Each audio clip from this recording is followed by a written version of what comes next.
ಸುಮಾರು ಜನ MLAಗಳನ್ನ ನೋಡಿದೀವಿ, ಎಲ್ಲ ಸರ್ಕಾರಗಳು ನೋಡಿದೀವಿ. ಆದ್ರೂ ಈಗ ಬಂದಂತ MLA ನಮ್ಮ ಗೆಡ್ಲಿಗೆ ಗ್ರಾಮದ ನೆಮ್ಮದಿನೇ ಹಾಳು ಮಾಡಿಬಿಟ್ಟಿದ್ದಾರೆ. ಹೋರಾಟಕ್ಕೆ ಯಾವತ್ತಿದ್ರು ಬೆಲೆ ಸಿಗ್ತದೆ, ಹೋರಾಟ ಮಾಡ್ತೀವಿ ನಾವು. ಇಂಥ MLA ಬರಬಾರ್ದಾಗಿತ್ತು. ಇದು ಸರ್ವಾಧಿಕಾರದ MLA ಆದ್ರು ಕಬ್ಬಿಗೆ ಒಂದೇ ಬೆಲೆ ಇರ್ತದೆ. ನಗರಸಭೆ ಆದ್ರೆ ಬೆಲೆ ಏನ್ ಜಾಸ್ತಿ ಆಗಲ್ಲ. ತೆರಿಗೆ 3 ಪಟ್ಟು ಯಾಕೆ ಕಟ್ಟಬೇಕು ನಾವು? ಅಭಿವೃದ್ಧಿ ಅಂದ್ರೆ ಏನು ಅಂತ ಅವ್ನು ಮೊದಲೇ ಹೇಳ್ಬೇಕು. ಇಲ್ಲಿ ಹೌದು, ಬಿಟ್ಟೇ ಕೊಡೋದಿಲ್ಲ. ಅದೇ 1 ವರ್ಷ ಆಗ್ಲಿ 2 ವರ್ಷ ಆಗ್ಲಿ ಈ ಚಳವಳಿನ ಬಿಡಲ್ಲ. ನೀವು ಸಣ್ಣ ಆಗ್ಬೇಕಲ್ವಾ? ಅದು ಒಂದು ಉತ್ತಮ ಆಹಾರದಿಂದ ಸಣ್ಣ ಆಗ್ಬೇಕಲ್ವಾ? ಪ್ರತಿದಿನ ನಮ್ಮ ಜೀನಿ ಸ್ಲಿಮ್ ನ ಯೂಸ್ ಮಾಡಿ ಯಾವುದೇ ಸೈಡ್ ಎಫೆಕ್ಟ್ ಇಲ್ದಂಗೆ ನೀವು ಸಣ್ಣ ಆಗ್ತೀರಾ. ಮದ್ದೂರು ತಾಲೂಕಿನ ಗೆಜ್ಜಲಗೆರೆ ಗ್ರಾಮ ಪಂಚಾಯಿತಿಯ ಮುಂಭಾಗ ಕಳೆದ 90 ದಿನಗಳಿಂದ ಅನಿರ್ದಿಷ್ಟಾವಧಿ ಪ್ರತಿಭಟನೆ ಹೋರಾಟ ಮಾಡ್ತಿರುವಂಥದ್ದು. ಕಾರಣ, ನಗರಸಭೆಯ ಆದೇಶವನ್ನು ಹಿಂಪಡಿಬೇಕು, ನಮ್ಮ ಗ್ರಾಮ ಪಂಚಾಯಿತಿ ಮುಂದಿನ ದಿನಗಳಲ್ಲಿ ಪಂಚಾಯಿತಿಯಾಗಿ ಉಳಿಬೇಕು ಅನ್ನುವಂತಹ ನಿಟ್ಟಿನಲ್ಲಿ ಬೃಹತ್ ಪ್ರತಿಭಟನೆ ಮಾಡ್ತಿರುವಂಥದ್ದು. ಈಗಾಗಲೇ ಸಾಕಷ್ಟು ಪ್ರತಿಭಟನಾಕಾರರು ಕೂಡ ಭಾಗವಹಿಸಿರುವಂಥದ್ದು. ಸ್ಥಳೀಯ ರೈತಪರ ಹೋರಾಟಗಾರರು, ಸಾರ್ವಜನಿಕರು, ಮಹಿಳೆಯರೆಲ್ಲರೂ ಕೂಡ ಭಾಗವಹಿಸಿದ್ದಾರೆ. ಈಗ ಸದ್ಯ ನಮ್ಮೊಂದಿಗೆ ಚಂದ್ರಶೇಖರ್ ಇದ್ದಾರೆ, ರೈತಪರ ಹೋರಾಟಗಾರರು. ಸರ್, ಏನು ಹೇಳ್ತೀರಿ? ಕಳೆದ 90 ದಿನಗಳಿಂದ ಅನಿರ್ದಿಷ್ಟಾವಧಿ ಹೋರಾಟ ಮಾಡ್ತಾ ಇದ್ದೀರಿ. ನಗರಸಭೆ ಯಾಕೆ ಬೇಡ, ಗ್ರಾಮ ಪಂಚಾಯಿತಿ ಯಾಕೆ ಮುಂದುವರಿಬೇಕು? ಸರ್, ನಮಗೆ ಈ ರೂರಲ್ ಡೆವಲಪ್ಮೆಂಟ್ಸ್ ಇದೆ, ನಮಗೇನು ಸರ್ಕಾರದಿಂದ ಸವಲತ್ತುಗಳಿದೆ.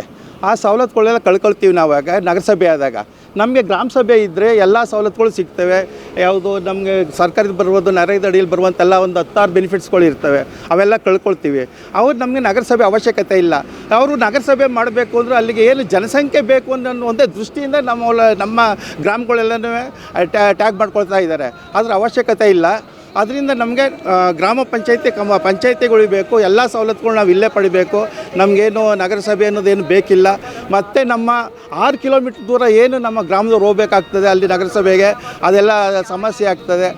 ಅದರಿಂದ ನಾವು ನಗರಸಭೆ ಬೇಡ ಅಂತೇಳಿ ನಾವು ವಿರೋಧಿಸ್ತಾ ಇದ್ದೀವಿ. ಸರ್, ಈಗ ನಗರಸಭೆ ಆದರೆ, ನಗರಸಭೆ ಮೇಲ್ದರ್ಜೆಗೆ ಇರಿಸಿದ್ರೆ ಅನುದಾನಗಳು ಜಾಸ್ತಿ ಬರುತ್ತೆ, ರಸ್ತೆ ಅಗಲೀಕರಣ ಆಗುತ್ತೆ, ಡೆವಲಪ್ಮೆಂಟ್ ಆಗುತ್ತೆ ಅನ್ನುವಂಥದ್ದು ಏನು ಅಧಿಕಾರಿಗಳು ಹೇಳುವಂಥದ್ದು, ಅಧಿಕಾರಿಗಳ ಆಶಯ. ಶಾಸಕರು ಕೂಡ ಅದೇ ಆಶಯವನ್ನು ಇಟ್ಕೊಂಡಿದ್ದಾರೆ. ಯಾಕೆ ಇದಕ್ಕೆ ವಿರೋಧ ಮಾಡ್ತೀರಾ ಅನ್ನುವಂತಹ ಪ್ರಶ್ನೆ ಇದೆ. ಸರ್, ನಮ್ಮಲ್ಲೇ ಈಗ ಸೋರ್ಸಸ್ ಇದೆ, ರೆವಿನ್ಯೂ ಇದೆ. ನಮ್ಮ ಊರ ಡೆವಲಪ್ಮೆಂಟ್ಗಾಗೋಷ್ಟು ರೆವಿನ್ಯೂ ನಮ್ಮಲ್ಲೇ ಇದೆ. ಅದರಿಂದ ನಮ್ಗೆ ಅವಶ್ಯಕತೆ ಇಲ್ಲ. ಅದರಿಂದ ನಮಗೆ ನಗರಸಭೆ ಬಿಟ್ಟೆ ನಮ್ಮ ಗ್ರಾಮ ಪಂಚಾಯತ್ ಉಳಿಸ್ಕೊಡ್ಲಿ ಅಂತ ಅಷ್ಟೇ. ಓಕೆ, ಎಷ್ಟು ದಿನಗಳು ಇನ್ನೂ ಕೂಡ ಹೋರಾಟಗಳನ್ನು ಮಾಡ್ತೀರಿ? ಈಗಾಗಲೇ 90 ದಿನಕ್ಕೆ ಕಾಲಿಟ್ಟಿರುವಂಥದ್ದು ಹೋರಾಟ. ನಿಮ್ಮ ಹೋರಾಟಕ್ಕೆ ನ್ಯಾಯ ಸಿಗುತ್ತೆ ಅನ್ನುವಂತಹ ವಿಶ್ವಾಸ, ಆಶಾಭಾವನೆ ಇದೆಯಾ? ಹೌದು, ಹೋರಾಟಕ್ಕೆ ಯಾವತ್ತಿದ್ರೂ ಬೆಲೆ ಸಿಗ್ತದೆ, ಹೋರಾಟ ಮಾಡ್ತೀವಿ ನಾವು.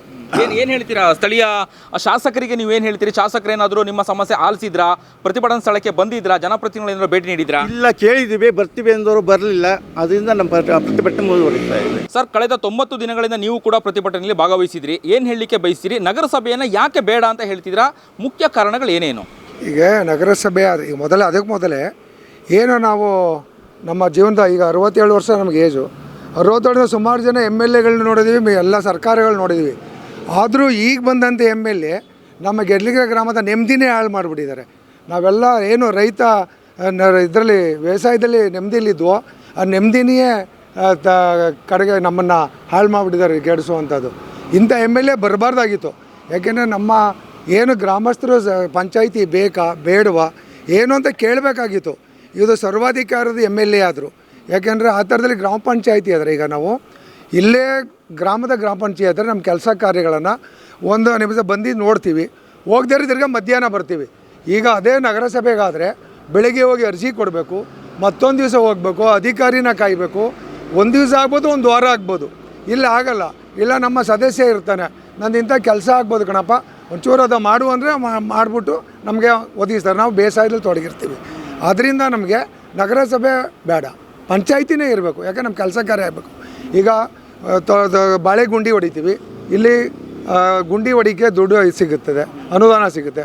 ಬೇರೆ ಬೇರೆ ಉಪ್ಪನೇರಳೆ ಗಡ್ಡಿ ಸಿಕ್ಕರೆ ಅನುದಾನ ಸಿಗ್ತವೆ. ಈಗ ಕಾವಲಿಗಳನ್ನೆಲ್ಲನೂ ಎತ್ತಾಕ್ಬೋದು. ಆ ಥರದಲ್ಲೆಲ್ಲ ಈಗ ನರೇಗಾ ವಿಚಾರ ಕಾವಲಿಗಳ ಗದ್ದೆ ಕಾವಲಿಗಳೆಲ್ಲ ಸೋಸ್ತೀವಿ. ಇದೆಲ್ಲ ಯಾರು ಮಾಡಿಕೊಡ್ತಾರೆ?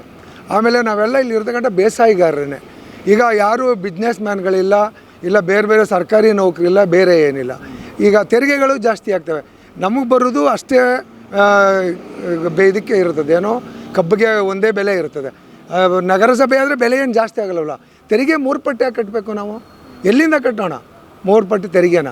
ಅದರಿಂದ ನಗರಸಭೆ ಬೇಡ. ಅದರಿಂದ ನಮ್ಮ ಪಂಚಾಯತಿಗೆ ಉಳಿಬೇಕು ಎಲ್ಲ ಕಳೆದ 90 ದಿನಗಳಿಂದ ನೀವು ಪ್ರತಿಭಟನೆ ಮಾಡ್ತಾ ಇದ್ದೀರಾ. ನಗರಸಭೆ ಬೇಡ ಅನ್ನೋದಕ್ಕೆ ಕಾರಣ ಭಾಳ ಮುಖ್ಯವಾಗಿ ನೀವು ಸ್ಪಷ್ಟಪಡಿಸಿದ್ರಿ.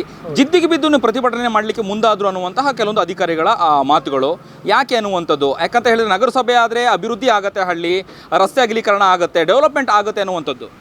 ಅವ್ರನ್ನ ಪ್ರಶ್ನೆ ನಮ್ಮ ಹತ್ರ ಬಂದು ಕೇಳಿದ್ರೆ ನಾವು ಹೇಳ್ತೀವಿ ಅವ್ರಿಗೆ. ಅಧಿಕಾರಿಗಳು ಎಲ್ಲೋ ಕೂತ್ಕೊಂಡು ಮಾತಾಡೋದಲ್ಲ, MLAನೂ ಎಲ್ಲೋ ಕೂತ್ಕೊಂಡು ಹೇಳೋದಲ್ಲ. ಅಭಿವೃದ್ಧಿ ಅಂದರೆ ಏನು ಅಂತ ಅವ್ನು ಮೊದಲೇ ಹೇಳ್ಬೇಕಿಲ್ಲಿ. ರಸ್ತೆ ಮಾಡಿಬಿಟ್ರೆ, ನೀರು ಬಿಟ್ಬಿಟ್ರೆ, ಇನ್ನು ಕರೆಂಟ್ ಕೊಟ್ಬಿಟ್ರೆ ಅಭಿವೃದ್ಧಿ ಅಲ್ಲ. ಅಭಿವೃದ್ಧಿ ರಸ್ತೆ ಮಾಡಿಬಿಟ್ರೆ, ಕರೆಂಟ್ ಬಿಟ್ಬಿಟ್ರೆ, ನೀರು ಕೊಟ್ಬಿಟ್ರೆ ಅಭಿವೃದ್ಧಿ ಆಗೋಯ್ತಾ? ನಾವೆಲ್ಲ 3 ಪಟ್ಟು ಜನ ಮ್ಯಾಕ್ ಬಂದುಬಿಡ್ತೀವ. ಹಾಗಾದ್ರೆ ನಗರಸಭೆ ಆದರೆ ನಾವು ಬೆಳೆಯೋಂಥ ಬೆಳೆ ಭತ್ತಕ್ಕೆ 3 ಪಟ್ಟು ಜಾಸ್ತಿ ಆಗುತ್ತಾ? ಕಬ್ಬಿನ ಬೆಲೆ 3 ಪಟ್ಟು ಜಾಸ್ತಿ ಕೊಡ್ತಾನೆ ಇವನು. ಇದೆಲ್ಲ ತಿಳ್ಕೊಬೇಕಲ್ಲ ಅವನು. ನಗರ ಅಭಿವೃದ್ಧಿ ಆಗಬೇಕು ಅಂದರೆ ಅವನು ನಗರಕ್ಕೆ ಬೇರೆ ಬೇರೆ ಭೂಮಿಗಳಿವೆ, ಇಂಡಸ್ಟ್ರಿಗಳು ತರಬೇಕು. ಆ ಥರ ಮಾಡಿ ಅಭಿವೃದ್ಧಿ ಮಾಡಬೇಕು.